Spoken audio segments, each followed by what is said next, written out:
detail. See, this is why I have like a little towel set up on my desk to keep data contained in his co-pilot position rather than his other position of like I'm gonna lay on top of the keyboard and press the buttons in my sleep. That's still cute, though. Yeah. No, they think the desk and everything in this room is a fucking jungle gym. Mm-hmm. Well, they're kitties. They're small. They're young. They're rambunctious. Well, Oliver just turned a year, so, you know, you're getting bigger, buddy. Mm-hmm. He's still crazy. This is Bella's nap time, so I don't even have to worry about it right now. And, I mean, she's not a cat. She's a dog, but... Here, a little bit higher. Yeah. Kitty! Yo... Hi, buddy.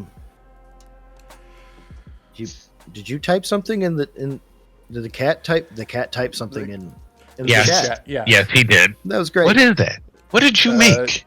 It's impressive. He did an old school emoji. That's an equal sign, close bracket, open bracket. It's like a mouth with eyes. Yeah.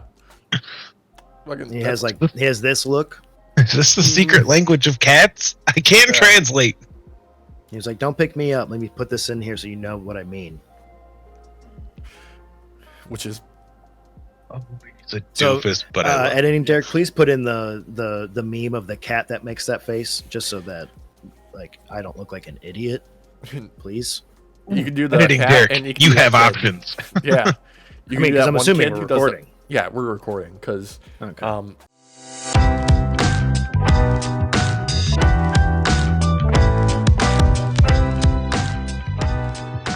I mean, you already brought it up, and I kind of wanted to start today with an apology, essentially, to our international audience. I know we've got a lot of UK viewers and listeners and other folks in, like Belarus and stuff, and shout out to the one guy in Belgium.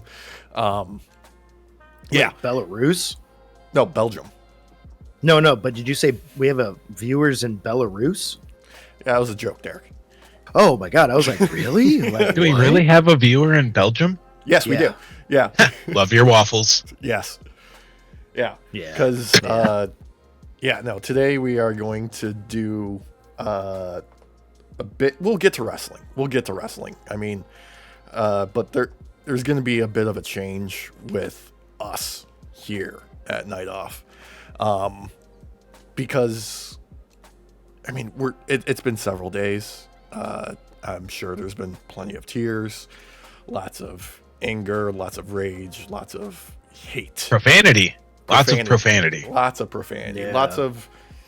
Lots of boozing and lots of smoking, if that's, your proclivities. But now is the time for work. This is... I mean, I've thought about this for days now at this point. And, I went through the whole grieving process, right? Mm-hmm. Anger, hate, fear, the dark side, all of that. But Execute Order 66. Yeah. It's executing Order 2024 right now. Everyone fucking duck and cover. Yeah, and that's kind of... So immediately in the aftermath, I opened up social media and stuff like that. First thing that I see on TikTok is instructions for Americans on how to become expats and countries that are hiring, countries that will pay you to go there. And as enticing as that is, and how that's a safe option for some people, that's not for me. That is not who I am as a person. This is my fucking country too. Okay. This is not a moment to be quiet. This is a moment to be angry, sure. But this is not a time to turn to hate, to turn to the dark side, essentially. What I'm saying is, yes, there's going to be division, and there's going to be, nasty words on the other side.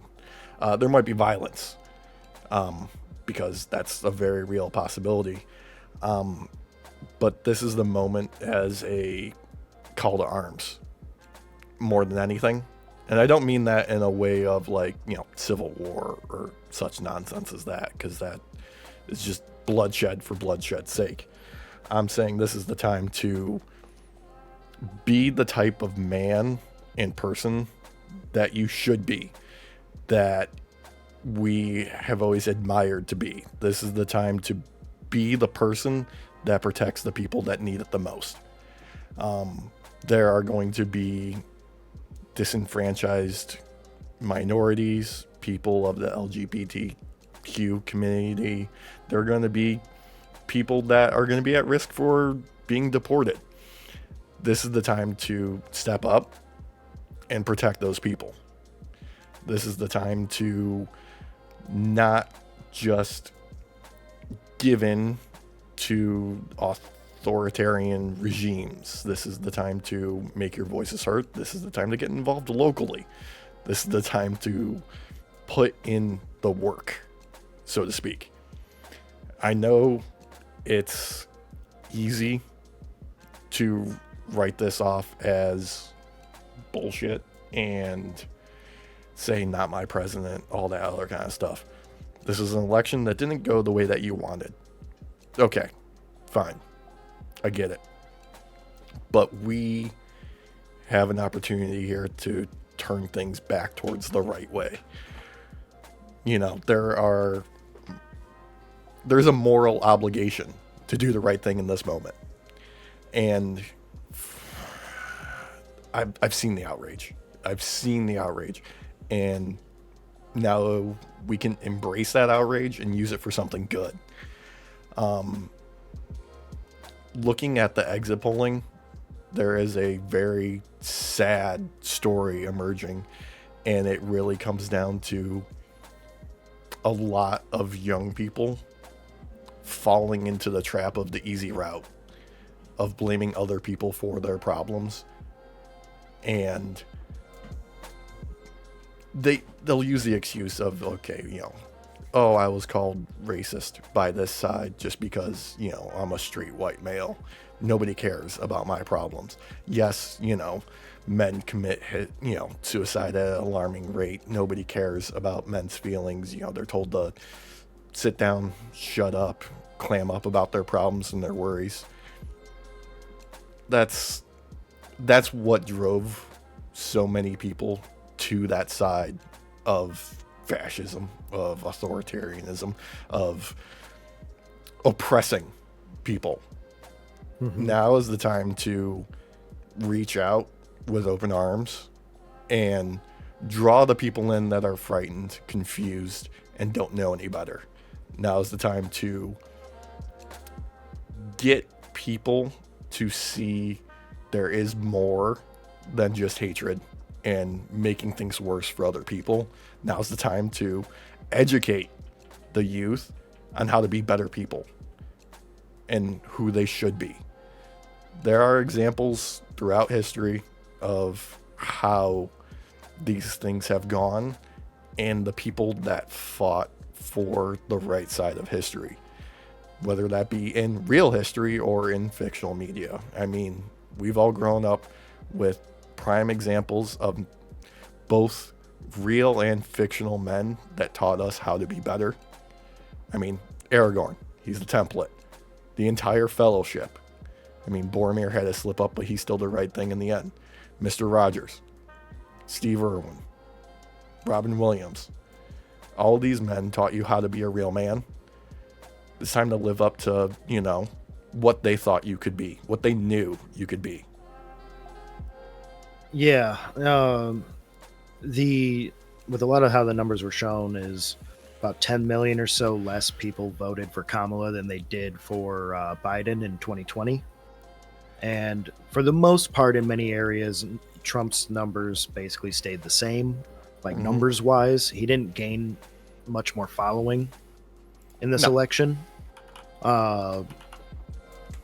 The young men that have fallen down the alt-right pipeline, listening to, the Tim Pools, Jordan Petersons, the Dave Rubins and all of that, the guys that are really only in it for themselves and display an image that has no moral character, and they don't care to have moral character. And unfortunately, a lot of these young men did grasp onto that. But there's many reasons why 10 million people decided not to vote for Kamala.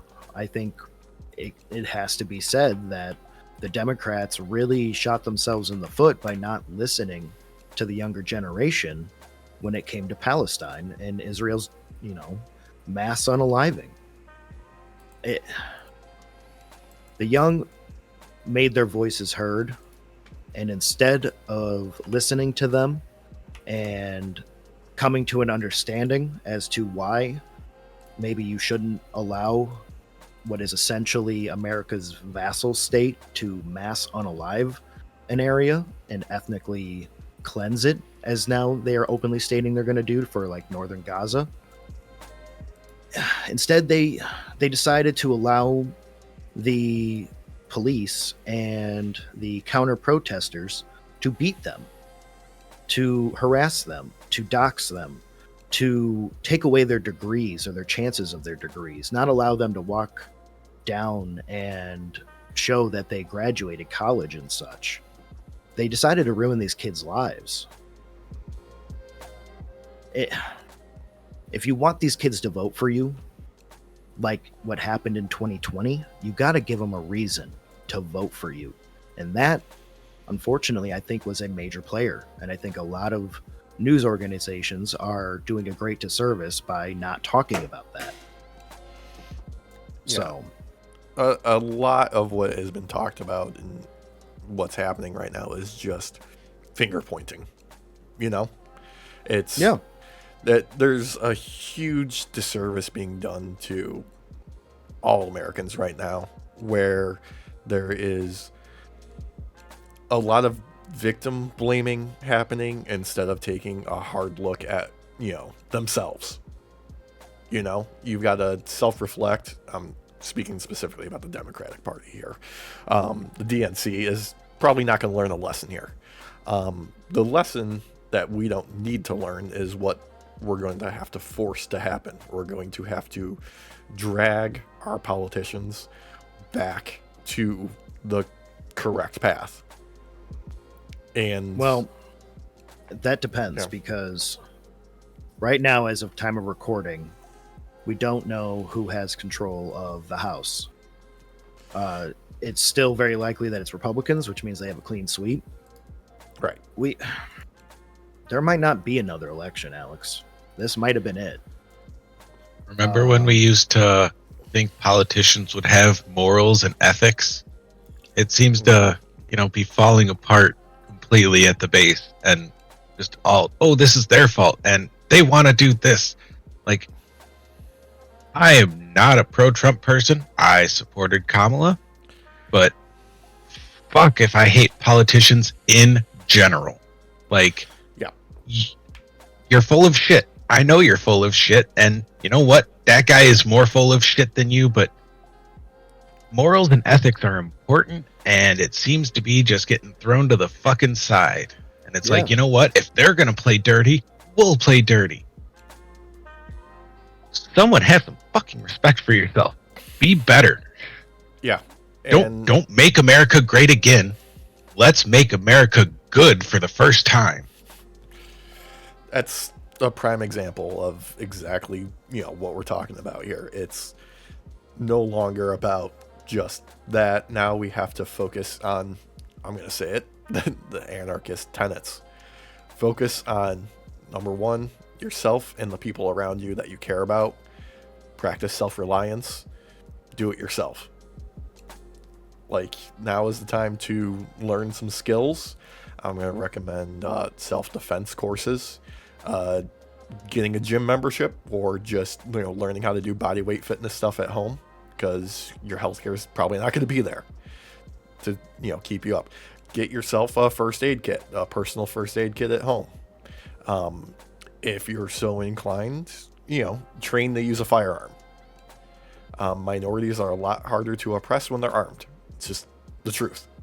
Mm-hmm. this is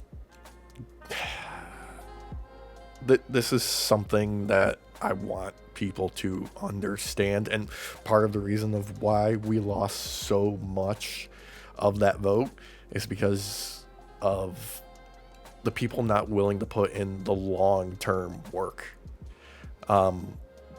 This has been happening for the past 50 years, we'll say, this takeover of this theological ideology in politics.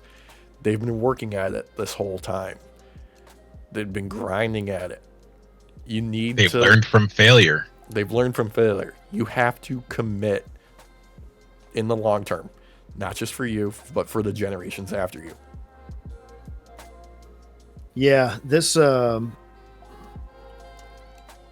last 8 years has been a flashpoint for the more theocratic on the conservative side, because for the most part, conservatism in America has been dwindling, dying, because of a lot of the tenets that a lot of these people, for the most part, stop believing in them.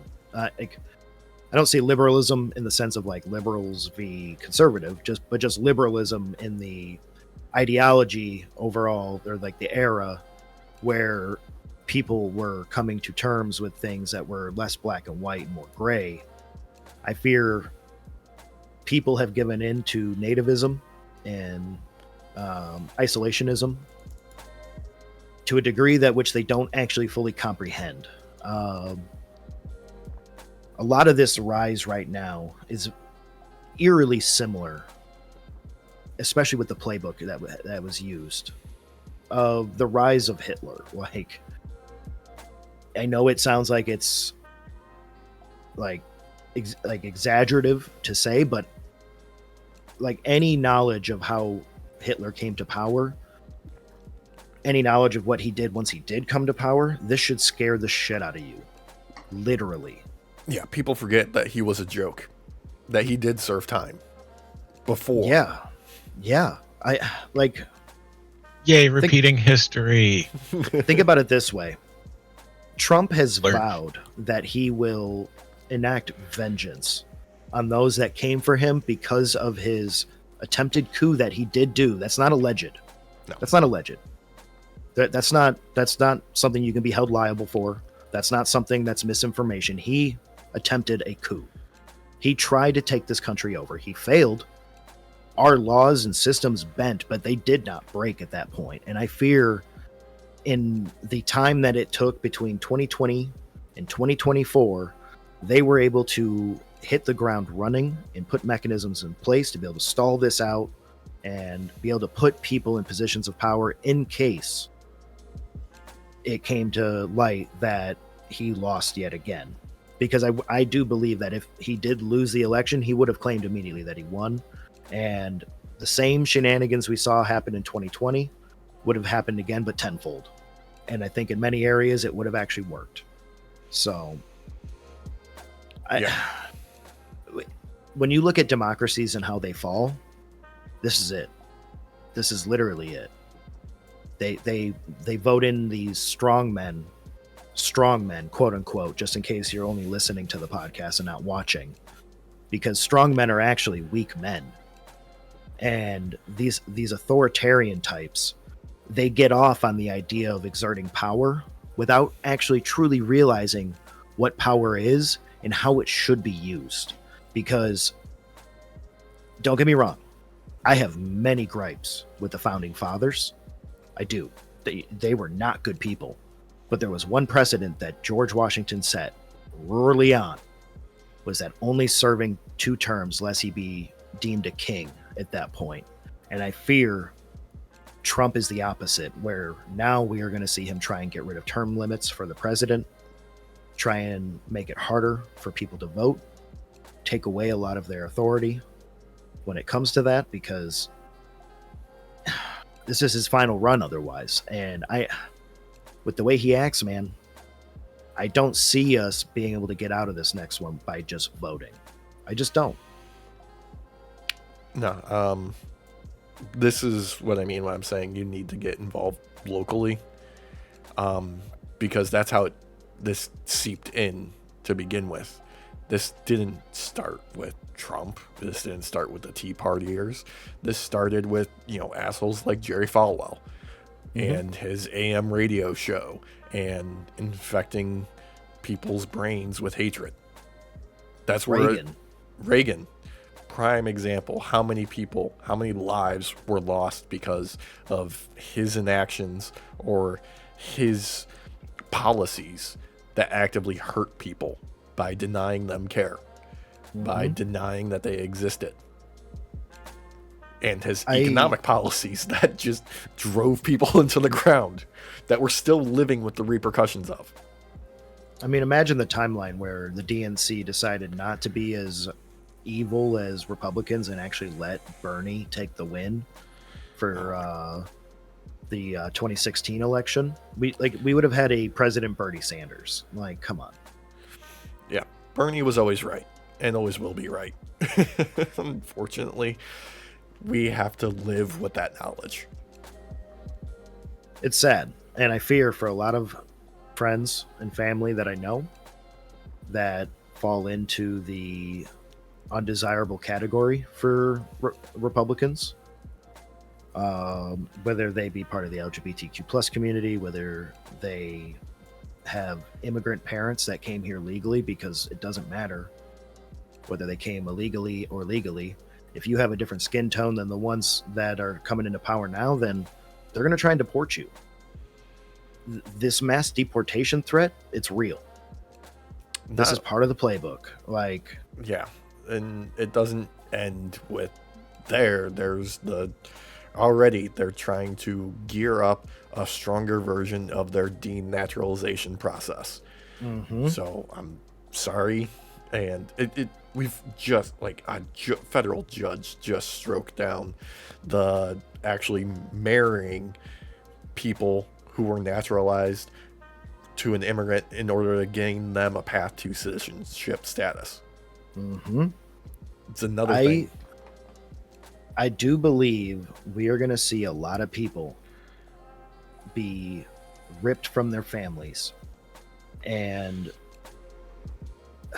it saddens me because these people voted for this.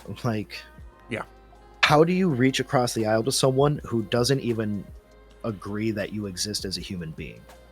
How do you do that?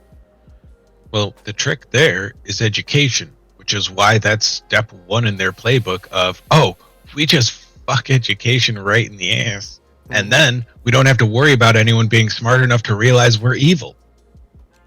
Yeah, it's what it comes down to. It is a systematic toppling of institutions. And institutions are fragile, they're weak, they need reinforcement constantly. More than that, they need people. You look at anything institution wise that is federal for this country and has helped the people, there is always a wrench thrown into it, and it's always done by the Republican Party, and they always turn around the next election cycle and say, look, see, this doesn't work. But they're the ones who made it not work to begin with. Obamacare is a great example. Many of you might have been too young. Some of you, I don't know the age gap or age difference between us and our audience, but we were around when Obamacare and all that was going through, which is essentially just a Republican plan that was being pushed back in the 80s. Let's be real. This was not something too amazing. But they still had to throw a wrench in because it was not them putting it through.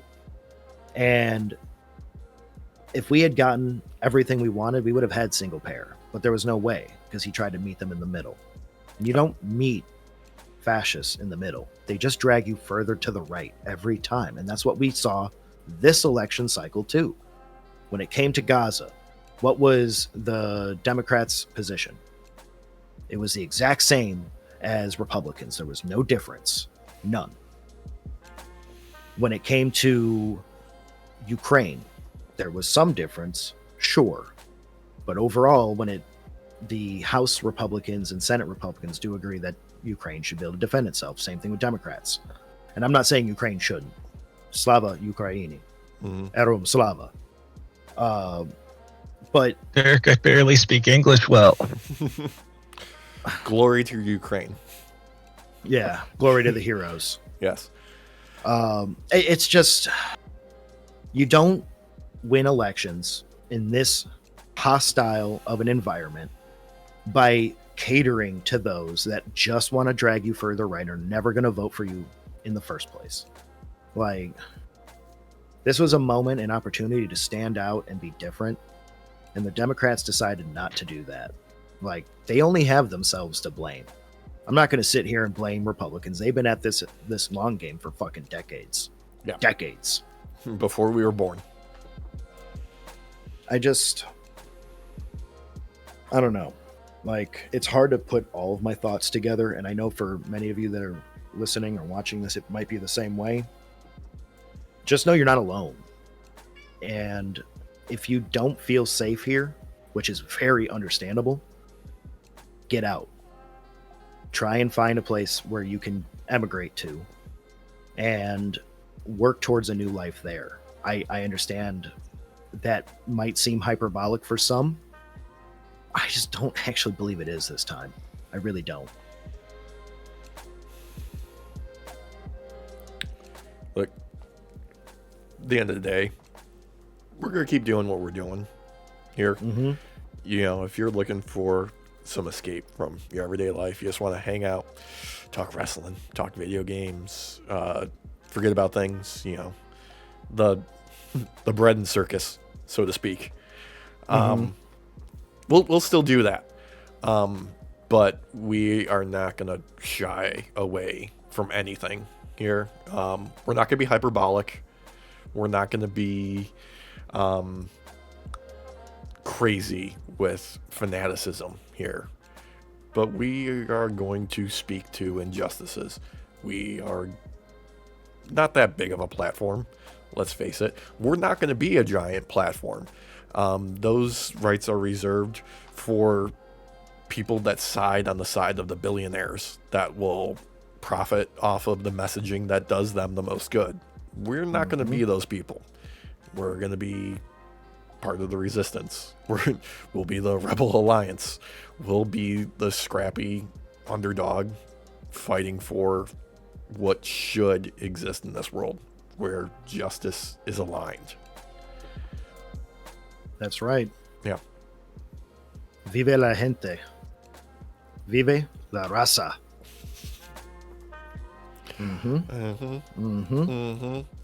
I mean, you boys already know this about me, but I like to fight.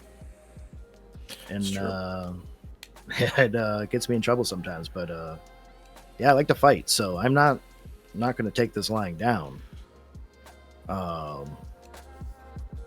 I think that for those of us that look the part of what they want in this country, white, male, and probably appears to be Christian, you know, we got to stand up and we got to own our shit and the people like us that voted this way.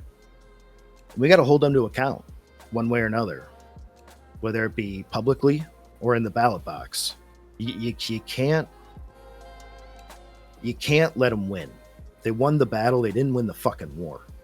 No. I forget where I saw it, but someone compiled a list of all of the promises Donald Trump made for this election of he would, solve the Ukraine problem in a day. He will solve this problem and everything will be peachy keen. Hold him accountable to that shit. Mm-hmm. Everyone get yourself a list, print it out, and check things off as he goes. You know what? If at the end of the day you have no check marks, I'm not going to be surprised. I will say, when it comes to Ukraine, the likelihood of us stopping aid altogether is very high. I do believe those that believed that they stopped World War III by voting for Trump don't realize that we're just on the other side of it now, is all. We're very likely on the side of Russia and North Korea in this now. With how buddy-buddy he was, and openly buddy-buddy, these people know this. And yet they voted for it anyways. That says so much about society right now. It's depressing. To be honest with you, I thought we were a lot smarter than that, and I don't give us a lot of credit in this country for being intelligent. Don't get me wrong. Like I'm a fucking idiot. 8 intelligence, 8 fucking intelligence, right? And yet, what the fuck? Even I get it. Like, are these people walking around with 4? Like they rolled a fucking 4. They decided instead of doing the stat buy, they were like, I'm gonna roll the dice for this shit. Fucking roll forward minus the 1, and they still rolled all fucking 1s on shit. Like, god fucking damn it. It should come as no surprise to you that like 54% of the adult American population can't read above a 6th grade level. 30% of them are functionally illiterate. It's just what it is right now. Like there's so many things to do and say and process at this time. But like, I'm going to say this, let this radicalize you in the best way. Start now before Inauguration Day. Start archiving literature before it gets thrown into book burn piles. Start reaching out to the people that you care about, making sure that they're safe. Do daily check-ins. Make sure that you do not give in to just the hatred. Use the anger as a positive to make actual change in your life and those around you. Protect the people that you care about, because I'm sorry, nobody's coming to save us. It is on us. It is. And unfortunately, we have a long road ahead of us. Not only is it going to be a long 4 years, it's going to be a long 2025. And the sooner we all start engaging more in the political spectrum, whether it be your local politics all the way up to federal, I don't care what the fuck it is. You have to get engaged now. Whether you're in a state that is blue, whether you're in a state that is red, or a state that's fucking purple. Like, you have to get engaged now before they start stripping away more rights, because a lot of things that they're going to try and do now, especially if they do end up taking the House, because yet again, I want to say, as of recording, we don't know who controls the House of Representatives. Yeah, but if they do take, but if they do take control of it and they do a clean fucking sweep, they're going to start that day one running. And we're going to be on the back foot for a while, but that doesn't mean we're down and out. I need people to become comfortable with the thought of the work you do now is not for your benefit. It is for the benefit of the people that come after us, or the ones after them. Yes, you can't look at this as a 4-year thing, because that's one of the things that long before we ever started recording, we had talked about how 4 years, like, they should definitely get this done against Trump with these fucking lawsuits for his coup and everything. Yeah. And yet, here we are, a few months out from him taking office, and nothing has been done. He will not allow himself to be held accountable if we don't fight for it with all of our fucking might. Yeah, and number one on that is the media in general failing to do so. I'm going to say all of them across the board. Television, newspapers, magazines, what have you. Remember, at the end of the day, that this is a product of capitalism. Like, they make money off of news stories, and he is news. They will do whatever they can to keep the gears of their machine and their business running, and he is a byproduct of that. Do your own work when it comes to understanding these things. Don't trust everything at its face value. Dig into the sources. One of the big plays that fascists do is overwhelm you with sensationalism, so that you become tired from it. You become desensitized to it, so that the next one doesn't seem as bad, and the next one doesn't seem as bad. We went from a man who should have outright lost the election the moment that he said, grab him by the fucking pussy. He should have lost there, and we're all the way to fucking here. And he's done a lot of shit and said a lot of shit in between that time. Every single day, it's at least one or two something different happens from him. There is no break, and that's the point. And unfortunately, people gave in. You say a lie long enough, and they'll start to believe it. And look where we're at. Don't let the bastards grind you down. That's what it is. It's a grind.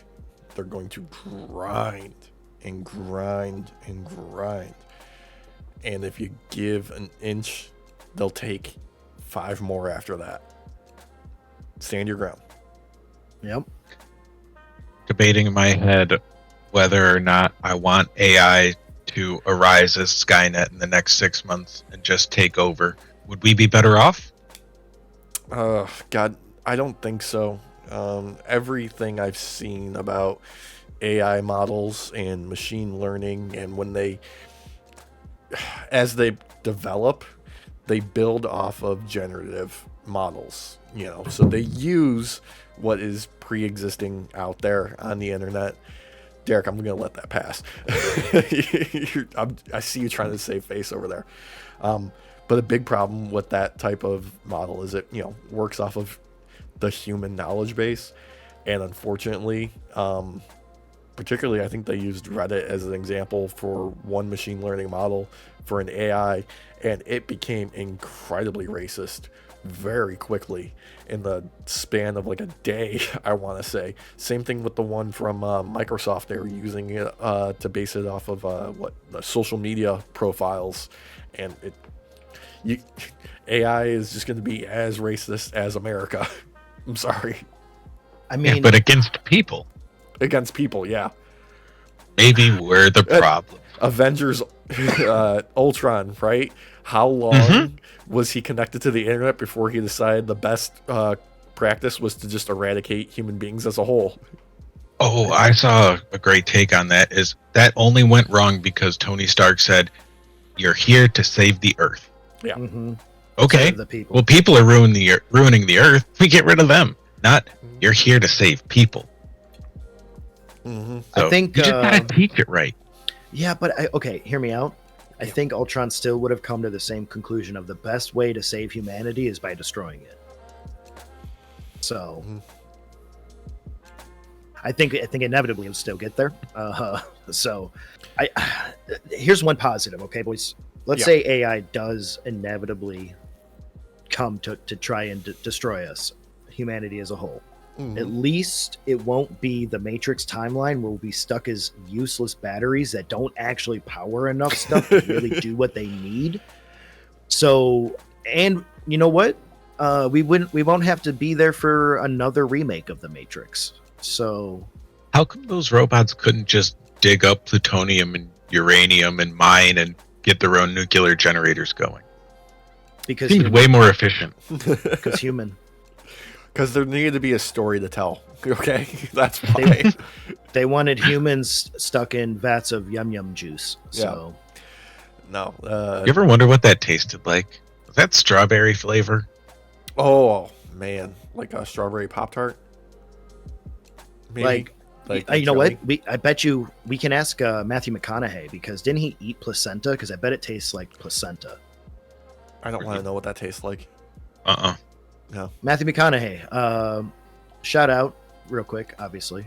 Good to see you again. Why don't you put down in the comments down below what it tastes like and let us know, because it's going to be the uncooked version of that. So, like the shark-shaped fruit snacks. Oh, I remember those.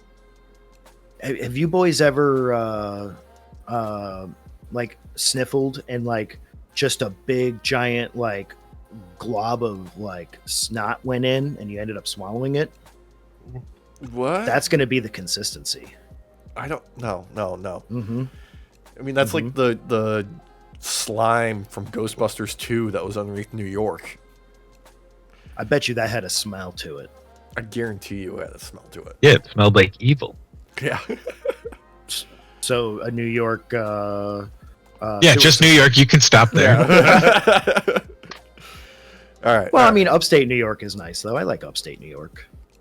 Yeah. Okay, fine. You get- Indiana. Oh God, what is that? Why does that happen? Let me know, any of you that are watching from the long lost state of Indiana. Why does it smell like that? Like, put it down in the comments below, because I really want to know.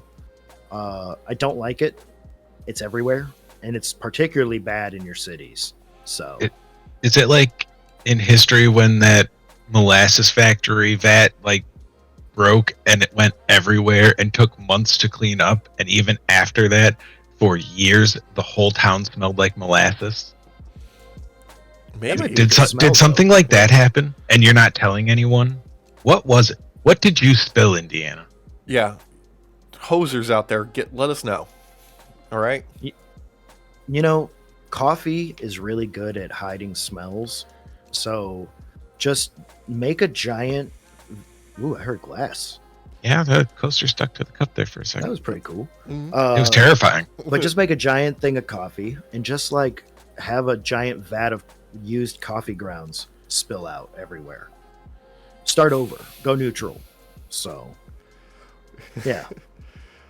For some reason, Derek, that drove me to the Boston Tea Party in my brain. Let's do it. Yeah. Let's do it. We'll dress up as oh god, what's that fucking team called? The steamrollers or whatever. The steam engines, the Locomoto Bros. I don't know. Whatever that college team is that has like the dude doing the choo choo on the choo choo.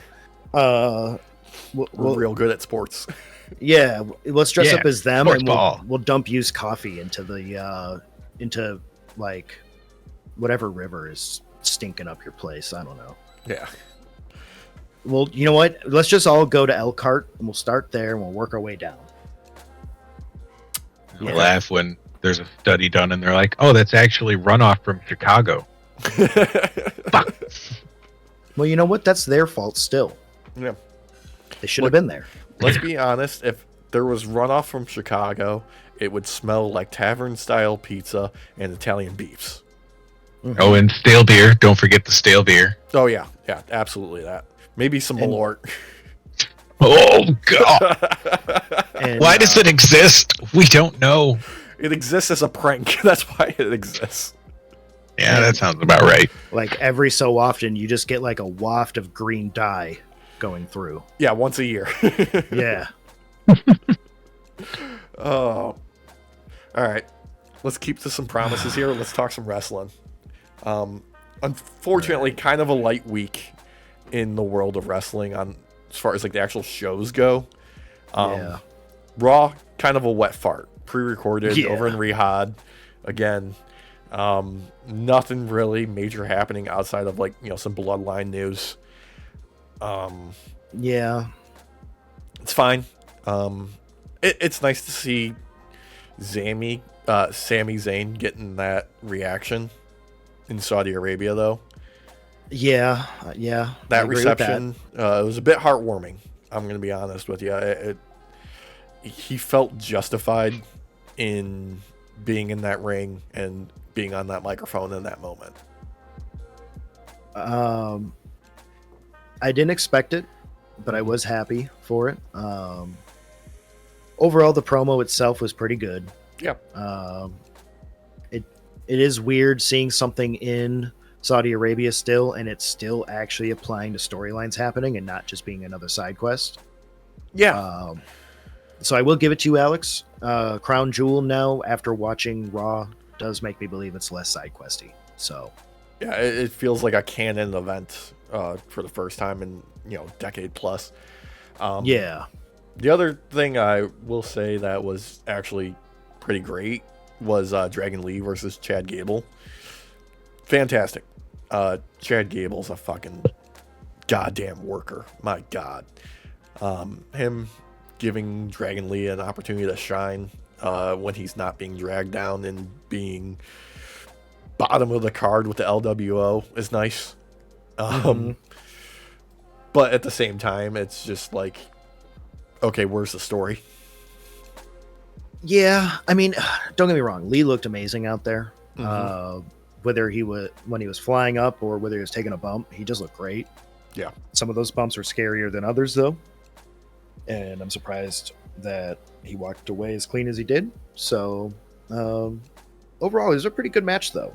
Yeah. I don't know what's going to come of it, but like you said, it's nice to have LWO out there in some form, and I don't know. I feel like we need to see more of these other teams right now. We've got some major storylines going on. I think they need to start picking and choosing more on what they're going to show instead of just kind of throwing everything at the wall each Raw and SmackDown. So I know this has kind of been the trend since like what post Bad Blood, I would say. I feel like we're in this holding pattern till the new year and the Netflix shift happens, so to speak. I feel like they're just trying to keep all of like the heavy heat angles and their major hitters just kind of like, okay, they're underneath the heat lamp right now. We're just trying to keep them warm until we're ready for the next like major story shift that isn't bloodline related. yeah, I think what they're kind of teasing is we're gonna be getting pretty soon, like a Jade Cargill singles run. Yeah. Not necessarily that they'll split up the tag team because they might not, but I feel like we're getting to that point now where they're comfortable with having her do a singles run. Because I'm not going to lie to you, the number one contenders thing that went on with between the women, Yeah. overall, I liked it. I'm not going to sit here and say it was amazing, but I did Yeah. like it. But I do believe Bianca and Jade's like Deadpool kind of themed outfits stole the show. That's So- what they should have worn the night of Crown Jewel, in my opinion. I agree completely. Yeah. I wish they did. Yeah. I don't know why they didn't. These outfits were awesome. Mm-hmm. The match itself, like I said, pretty good. Io ended up taking the Io Number Sky. one contender. Yep. Yeah. I'm happy for her because unlike the Crown Jewel match, she actually did look pretty good in this one. So Yeah. It's the cheat code essentially for a good match in WWE is to let's add stipulations, let's add more people, let's dazzle them with the spectacularness of it rather than try and drag two people out there for 20 minutes and get something moving. Let's just like throw as much at the wall, and if people can't keep up, then they can't be upset, type of thing. yeah, and I think it's funny because that one and the other number one contender match, the Fatal 4-Way, were, in my opinion, the best parts of the show. The only real big highlight other than that is the Dragon Lee Chad Gable match for me. Yeah. I will say I like this progression with the New Day happening as well, because we got a little bit forward momentum with there. Yeah. They're not like the execution still leaves a little bit to desired for me, but it's they're still moving forward with it. It feels like okay, they're just trying to get to like the anniversary show for Woods and Kofi and Big E, and they're trying to make it believable for the split. I mean, I was already on board with it like a month ago. I'm not gonna lie. I was already ready for it. So, like, in my opinion, you could pull the trigger on that now, and I think everybody would be happy. Like, or I shouldn't say happy, but would believe it. Mm-hmm. So, yeah. Other than that, though, like Raw was just okay. I'll say it. Like, nothing really moved me. But you know what? That's fine. Fine. It's fine. It's fine. It's what you would come to expect from like the week of Christmas, where Yeah. not a whole lot really happens overall, but you get a little bit. It's all pre-recorded, obviously, but because like the Fatal 4-Way was pretty good. I did like how everybody ganged up on Dominic, Mm-hmm. and like Sheamus, obviously trying to be the monster that he is. I know I make fun of him a lot, but it is great to see Sheamus just fucking go balls to the wall. Yeah. And Dominic got to meet the blunt end of that because everybody was like, no, go ahead. Especially Damien. He was like, no, go, please. Go right ahead, brother. Have fun. I also love to see the heel heat for Dominic crosses borders, crosses time zones, crosses oceans, crosses cultures, because everybody, the boos are deafening for him no matter where they go, and it's a thing that you gotta love it. It's beautiful. When it comes to working the crowd, that man he basically pulled a Walsh. He stumbled in to just like winning. Mm-hmm. Because I'm sorry, no one with any federation right now does not get the booing and everything for being a heel like he does right now. Like, because that's what you want to hear as a heel. And the man can never speak. Every entrance he has, it doesn't matter what music it is. You don't hear it. You just hear boos. Yeah. Anytime he lands a 619, it's just boos. But anytime he gets hit, the crowd goes fucking nuts. So, like, it can't be understated how fucking good he is at a heel. It's crazy. And that's the thing that I think, we got to give him his flowers for. To turn from where he was, just a couple of years ago, earlier in his career, tag teaming with his dad and whatnot, to this transformation and being able to capitalize on it is a thing of beauty. Like, this is how you do this kind of like shit heel, I'm gonna cheat and be just a completely, despicable human being that people just want to punch in the face. Right. I honestly, you could argue it's the mullet. I say no. You could argue that it's the little chin strap. I would say no. You could argue that it was the mustache. I would say no again. It's the motherfucking soul patch that he allowed to grow out. There's something about fucking soul patches. This part here, when you let it grow out, it's just your asshole meter goes up tenfold. I don't know what it is. Yeah. So you're saying if in the middle of a match or something, if someone pulls out an electric shaver and cuts off his soul patch, immediate face turn? Immediate face turn. And what's weird is the crowd will go with it too, because everybody will cheer that it's getting shaved off, and then all of a sudden, when he starts acting like a good guy, everybody's gonna be like, "Oh shit, look at that! He cleans up pretty nice. Holy crap!" Oh my god, That'd be so good. the day he does a face turn is gonna be something to behold. I believe it would work because of how hard heel he is right now. When he does actually go face, I think he'll be able to swing in the complete opposite and hit babyface, like full on. I wouldn't doubt it. Yeah. I don't think you can do it well without bringing Ray into the story somehow. Oh, yeah. I know. Like, Ray is your de facto target whenever somebody's turning heel. I mean, they did it with Woods just a few weeks ago, where he decided that I'm going to hate on Rey Mysterio for no reason other than he exists and I'm evil now. I'm just angry and mad, and he came out here to help me, and I don't want to be helped. Yeah. That was basically him. Yeah. While we're in the realm of WWE, we also got SmackDown this week. A little bit more enjoyable, in my opinion, as far as like comparing it to Raw, just because they're backstage side, we're live again. It just makes things better. Most like the highlights for me, I want to say Tommaso Ciampa not tacking in Johnny Gargano and just beating the piss out of people. I mean, I'm sorry, Pretty Deadly. I love you guys. You're goofy as shit. Yes, boy. All of that. But you guys haven't had a win on TV in 8 months. You're just fodder for Ciampa being a complete lunatic. I'm kind of here for it.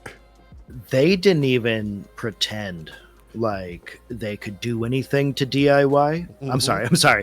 I shouldn't say DIY to Tommaso Ciampa because Any of you who didn't see this match, it was very quick. Ciampa just went fucking like Broly from like original fucking run with Broly in Dragon Ball. Yeah, legendary Super Saiyan. Dude, he went nuts. He just destroyed them. And then right there and then, fucking Gargano. What's his face?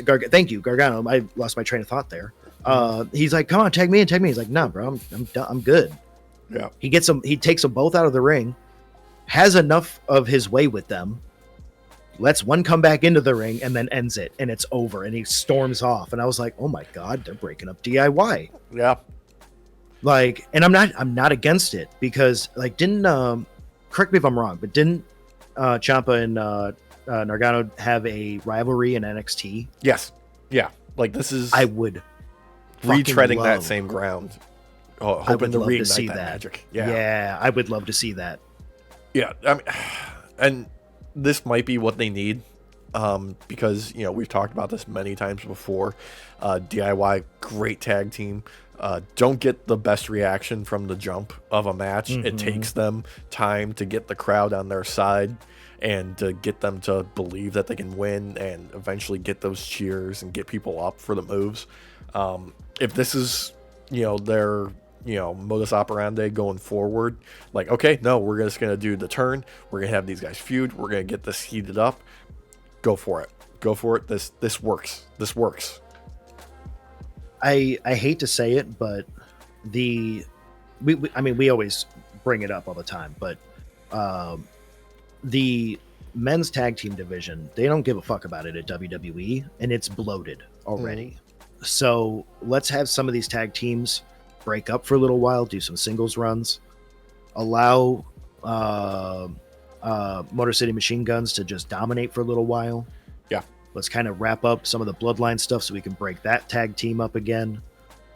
And I feel like they're just going to, like, what we're getting right now up until we hit Netflix is the destruction of some of the tag teams and the divisions themselves, because it's got to be said, a lot of tag team shows have been happening lately.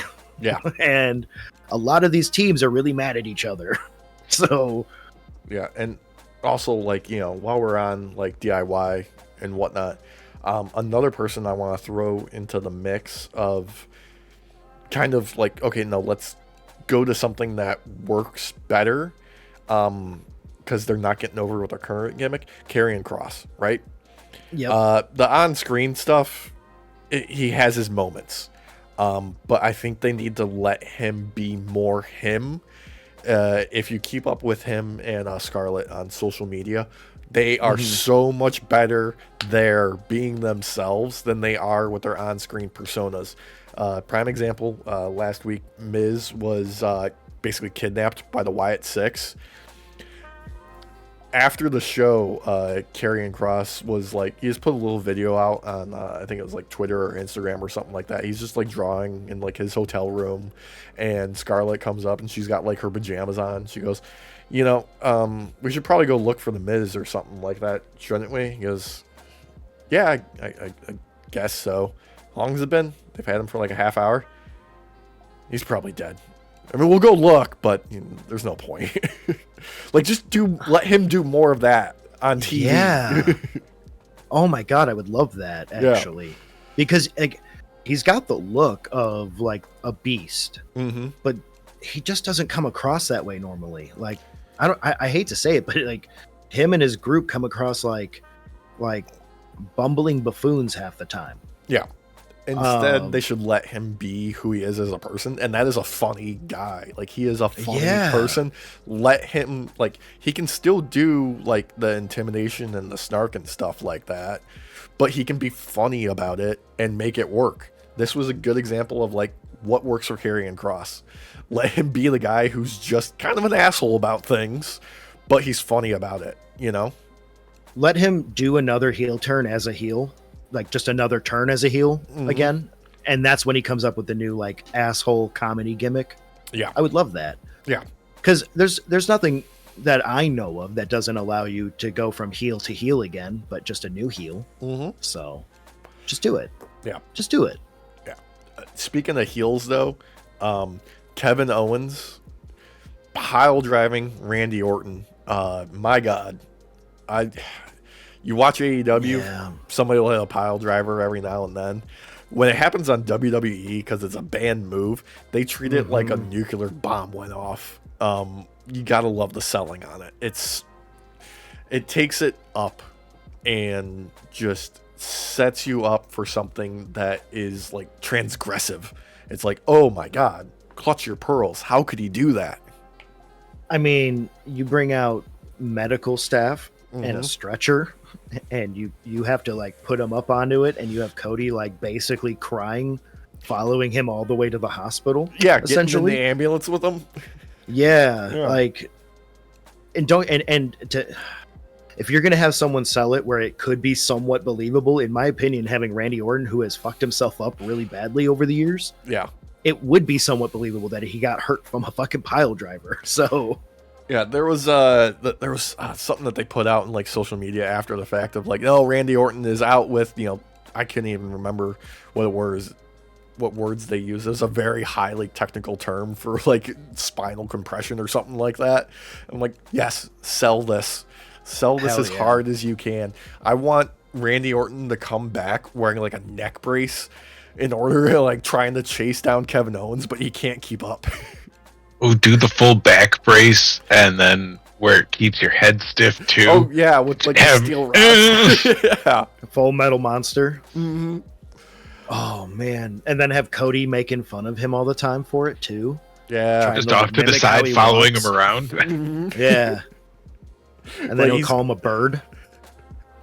Yeah. Look, the real reason that this is happening is because Orton needs to take some time off because Black Ops 6 just got released, and he's got he's got to hit Prestige at least once.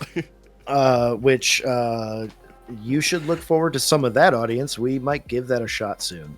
Yeah, we're gonna put some time. We'll be real good at it. Yeah. Randy, he called me the other day and he said to me, he said, "Hey, I need you to get Walsh and Alex to do a team up pile driver on you, so you can compress your C6 and C5 vertebrae, and you can play Black Ops 6 with me every day." Yeah. And I said, okay. So you know what to do. Yeah. I don't.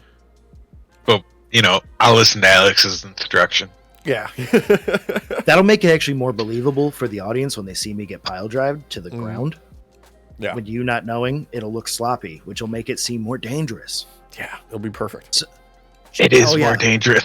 Yeah. Audience earmuffs for the last like 30 seconds. Sorry. Yeah. Pretend you didn't hear that night shift. Pretend you didn't hear any of that. Oh man. What else? Oh man, we do have to talk a little bit about the actual like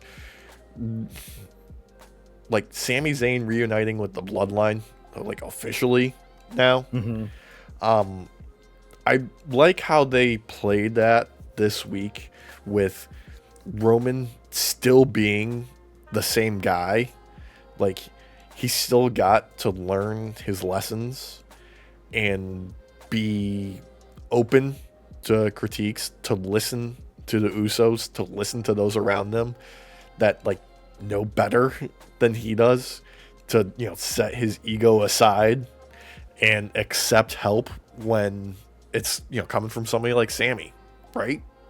I mean, Sammy got him to laugh, and Sammy pointed it out. He's like, "Hey, you're laughing. Yeah, you're laughing," and it was cute. It was a cute moment. Yeah.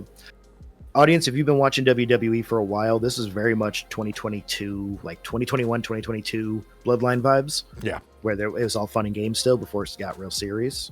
So, yeah. It was good. It was nice nostalgia, and it just felt good to have the gang back.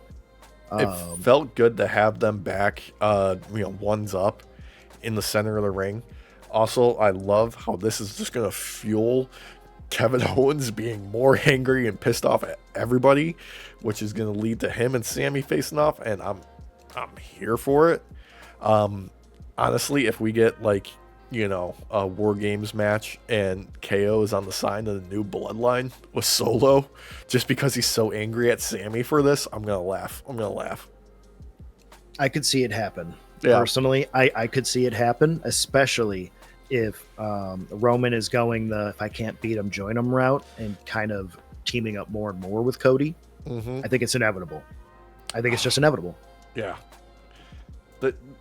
This kind of like rightful anger that KO has is a great mode for him to be in as a character.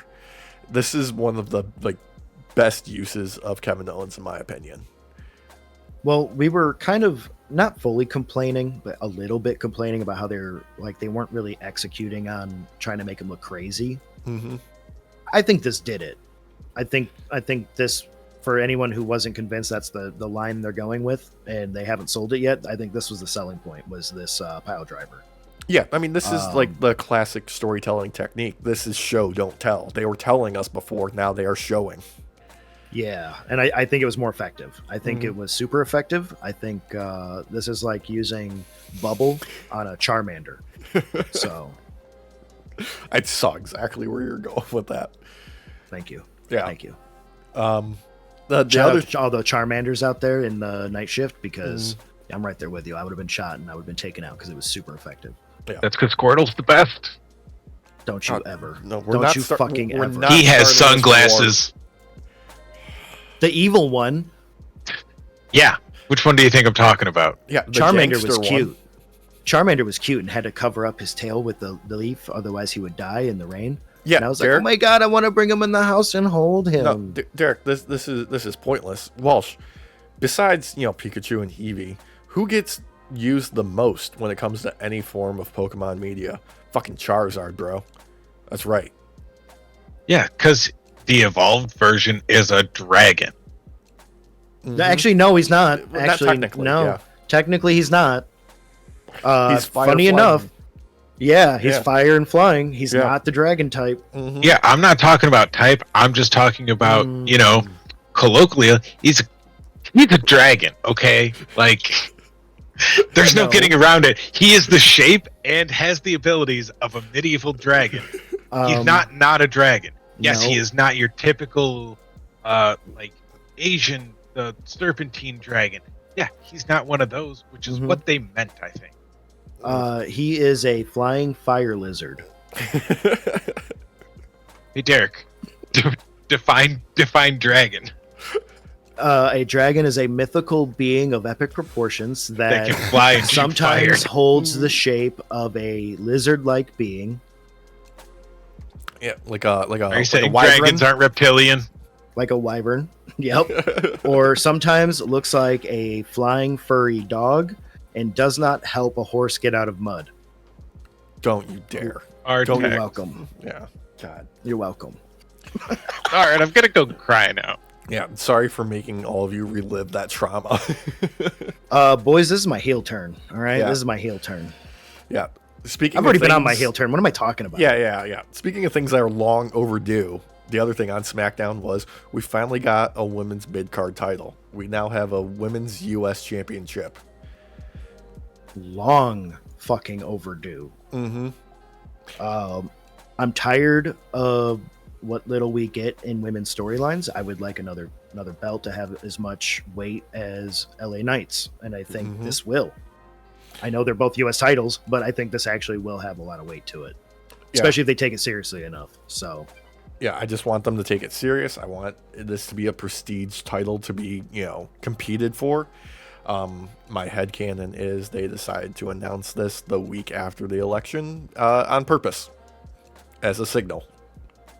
I want this to be, an indictment of the way things went this week.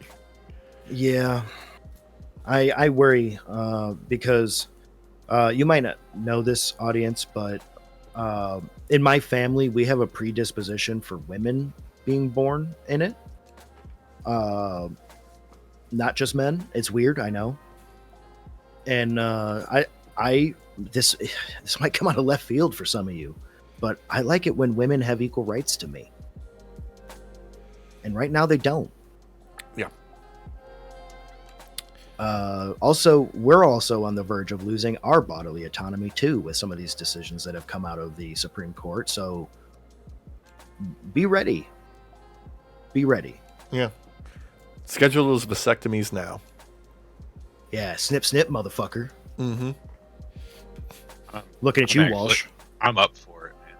Yeah. All right, come over.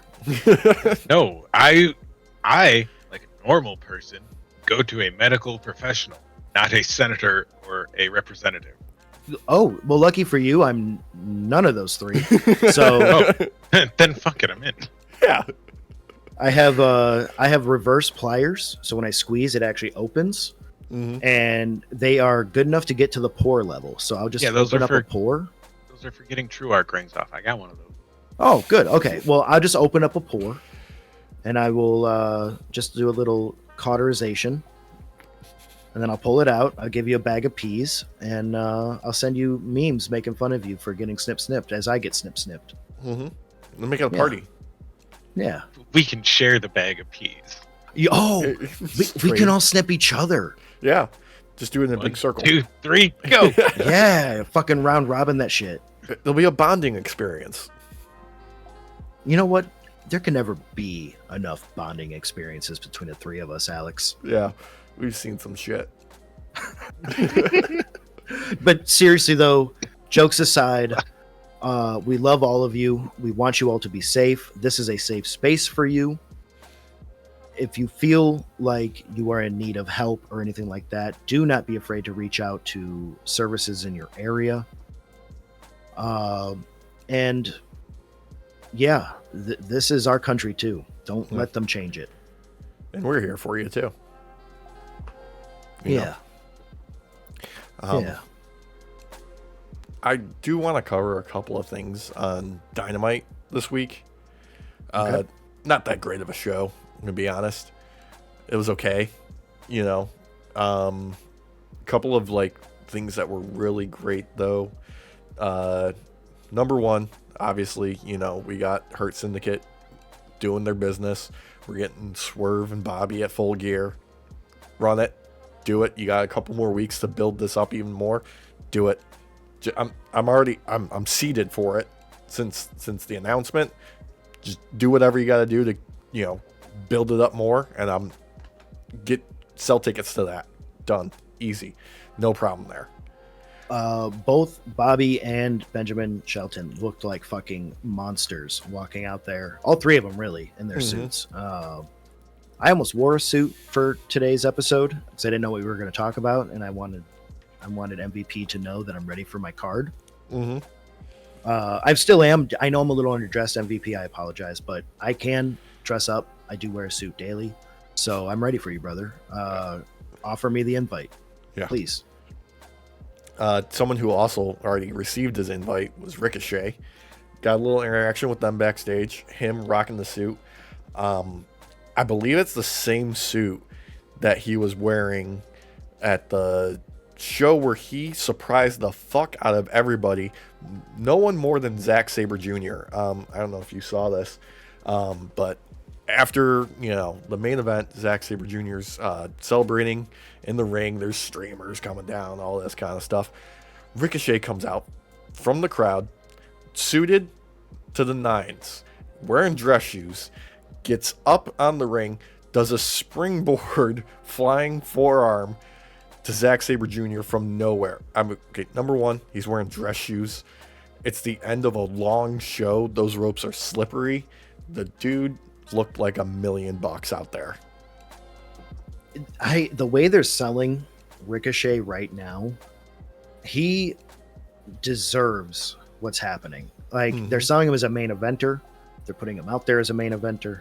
He is accomplishing the goal of what a main eventer should be. He looks like a monster out there, despite being sometimes one of the smallest guys in the ring. It is insane. And I think Dynamite's matchup is no different. Yeah, personally. Talking about monsters, that's a great lead into the main event of Dynamite, which was the tag team match. Konosuke Takeshita and Fletcher versus Ricochet and his mystery partner. A lot of people were talking like, okay, who could be the mystery partner? Will it be Mark Davis because he just returned? Will it be, our boy Will, the aerial assassin, Osprey, because he's got a bone to pick with Fletcher. No, they surprised the fuck out of us. And they bring back powerhouse Will Hobbs. And okay, Dude. Hobbs is one of my personal favorites. I love that dude. He is awesome. He is one of those people you can strap a rocket to. You can build a company around a guy like Hobbs. Dude, he came out like a fucking powerhouse too. Mm-hmm. Did not disappoint. He took a few shots that you would have expected maybe, oh, he'll sell that and get knocked down. No. Mm-hmm. No. He took them like a champ and came back for more.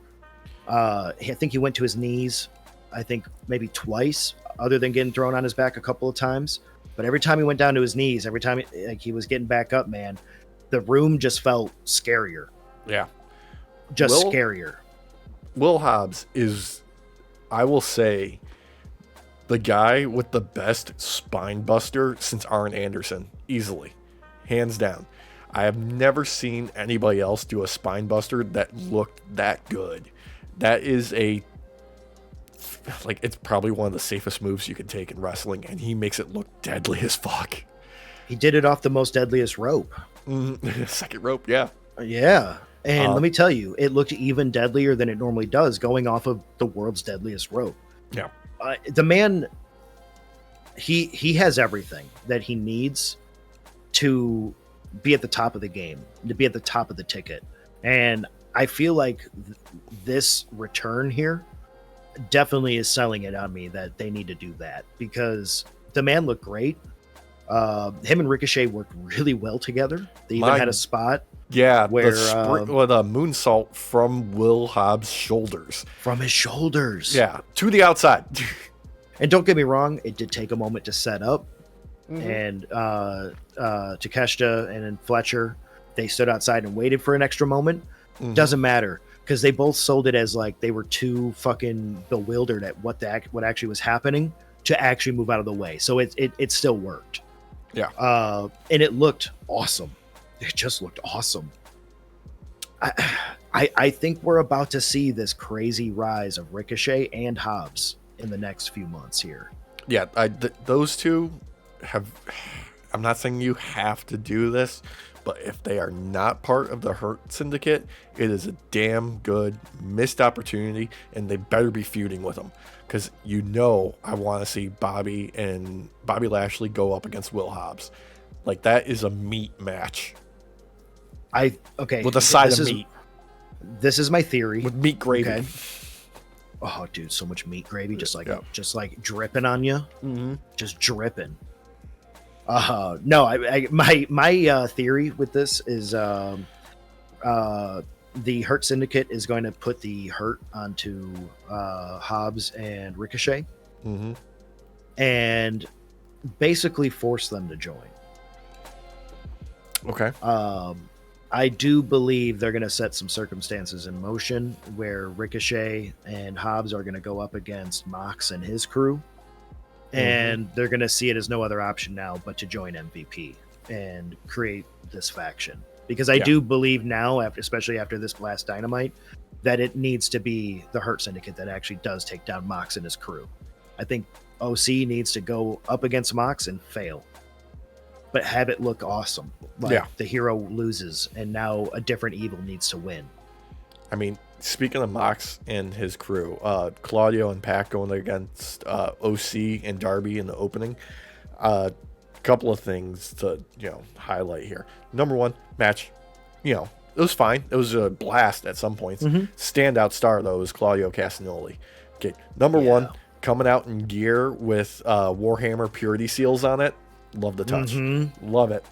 But he lives up to his nickname that Kevin Owens gave him back in the day of being a human horse, where he just grabs OC and just did deadlift, gut wrench, spine breaker, and gut bursters just back to back to back. He did like 6 of them in a row. He didn't let go of him. He had him trapped around the waist, just picked him up, slam on his knee, pick him up again, slam on. Like, the dude is inhuman. It looks great. And I honestly believe to sell the idea of OC being able to make his way to the top and face Mox and actually defeat him, or what you would think would be the time for him to defeat him, he's going to have to overcome moments like this. And he looked great out there. Same thing with Darby. But Claudio definitely did steal the show. When you put him up against guys that are a little bit smaller than him that he can just kind of pick up and launch and just play with, basically, this is what you get. And it was for an opening match, it was pretty damn good. I'm not gonna lie. Yeah, so it heated things up real quick. The only other thing that I do gotta talk about in the show is just how they're doing a failure with Adam Cole. Like, yeah, I love Adam Cole as a wrestler, and he is notoriously one of the nicest guys on the planet, not just in the business. They're failing at putting something together here that people care about and want to be on his side for. I just get us to the finish line with this feud with MJF as quick as possible, and let's move on to something else as fast as possible. Do something else right now. I think part of the problem is he's still shaking the rust off. Yeah. And kind of getting used to his demon bone that he has. Because he was a little sloppy again. Yep. There was a hip toss that he needed to sell, and he sold it early, so it just kind of looked like he just flipped for no reason. Mm-hmm. There was a couple other points where it seemed a little sloppy with some jabs and such, but like Malachi, in my opinion, looked great. Especially after he thought he took Cole out and would get the 3 count, and he didn't. I love that moment when the camera, that was a perfect camera angle for it too. Yeah. That look of just shock. Like, I'm sorry, but Malachi stole the show. Like it was one of those, again, in loss, you look the better. So see, I'm of two minds of that, particularly when it comes to the finish. Because this is something that, Jack Perry did against Danielson, so to speak, of like this faux honorable warrior is like, no, I'm going to let you finish me type of thing, where like it didn't feel like the victory was earned at that point. It felt like he gave up, Yeah, I'll agree with that. Yeah, because you could take it almost as he's too stunned to keep going. Yeah, like this has been like Malachi Black's like booking problem in AEW is he doesn't really take pins almost ever. He rarely competes in singles, and he doesn't like put other people over too often. So I would have preferred a more definitive kind of like, no, this victory was earned. It didn't really feel like that. Like even in the beginning of the match where Malachi Black caught Cole by the ankle and was like, no, I'm not going to target that. Like it feels a little bit pompous. A little forced. Yeah, a little forced. I'm like, dude, House of Black, like you guys already have everything you need. You just need to be, dark black metal dudes that kick ass. Like you don't need to add any extra wrinkles to it. Like you already got the people on your side with that alone. Buddy Murphy, Brody King, Malachi Black, you guys need to show up, kick ass. Like you don't really have to add any other wrinkles to your gimmick here. Yeah, like normally Malachi, like, because I do agree with you on that. I didn't like the ending. I think it was probably the worst part of that match. I didn't really like the match overall, but I do still believe Malachi looked the better by the end of it. Absolutely. I know I made the joke last week that they're basically like puppet master puppets. But normally I would see him as the one with like the 6 shooters. But this match, he was more of like the dude with the drill on his head, the goofy dude. Yeah, so, whose name isn't Drillhead or sometimes is Drillhead. Yeah, it depends on which one you're watching and who's changed the lore. So, yeah. Yeah. I mean, they can do more with the House of Black. I just I don't know what would be the best course of action, whether you do them as like individual like singles competitors in a faction that support each other, if you do the trios, or if you go with the tag team division. But you know what? I'm gonna wait and see. Maybe they got something cooking. Who knows?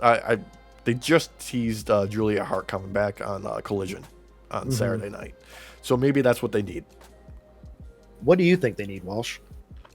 I have no idea. I'm gonna say fireworks. You know what? Pyro What? makes everything better. You're right. It does. Yeah. Because guess what? If the match isn't going good, start setting off fireworks. They're gonna distract everybody, and then just switch who's in the ring and be like, "Oh no, you guys were thinking of a different match. That might have been last week." More fireworks. I was thinking they need to throw out like corn dogs with some condiments out to the crowd as they come out. Corn dog cannon. Yeah. It I'm just here for shoots that. corn dogs for people to eat, and they're just real happy about it. And I think, I could fabricate. can we have like a less shotgunny and more machine gunny? Oh, I was thinking more Gatling gunny. That's something there. Tung, tung, tung, tung, tung. Corn dogs. Tung, tung, tung.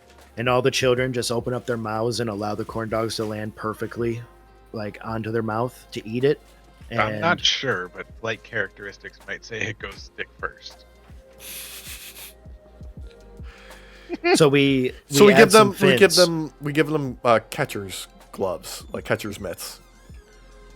We give them cups of half ketchup, half mustard, and so it lands perfectly into the cup, and is already got the condiments onto it. Then at that point, in which case they can just grab it and start eating it. What? Or Right, second idea. Yeah. It shoots corn dogs and then also has a super soaker attachment. Well, two of them. One ketchup, one mustard. Launch a bunch of corn dogs. Spray the audience down in ketchup and mustard. It just like is a millisecond behind, so it perfectly lands onto the corn dogs and makes lines onto them perfectly. Oh So no, it we're lands- hitting all the audience with ketchup and mustard. Even if you didn't get a corn dog, you're getting ketchup and mustard. Like a Gallagher show. What about those that want cheese sauce? Ooh. I have actually taken all the cheese sauce for myself. You don't get any. Oh, I was thinking Holding cheese trebuchet. sauce. Oh no, I took that home. We just they just wheel out a trebuchet with them. And they launch cheese sauce. No, I embezzled the cheese sauce. Mm-hmm. We're gonna put it in one of those pumpkin chuckers.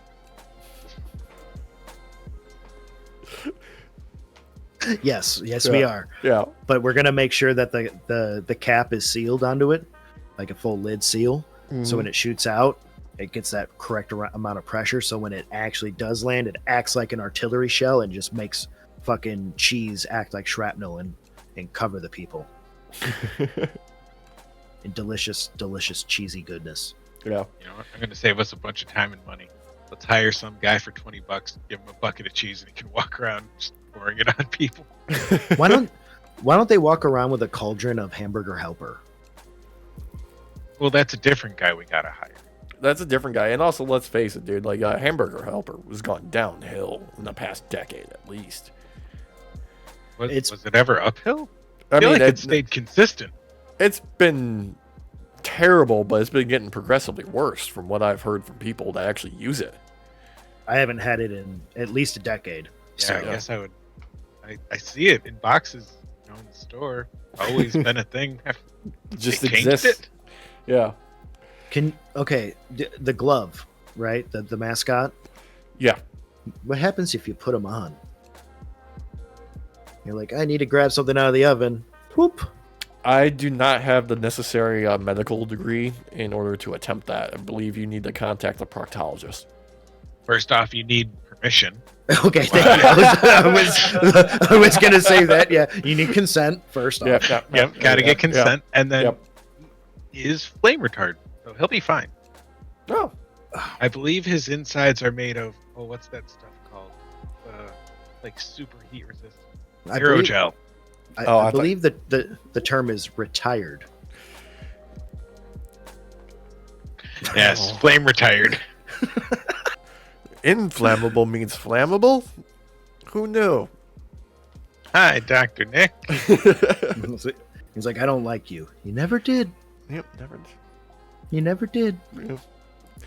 There only is one blade. There only is ever going to be one blade. And at this rate, with how Marvel's handling that other movie, there'll probably only ever be that one blade. Yeah, that one got shelved. Did get new trailers for new Captain America and Thunderbolts, though. So that's something. Bucky looks badass. Fuck yeah, Bucky looks badass. People are saying he's the Winter Soldier because he's using his left arm again.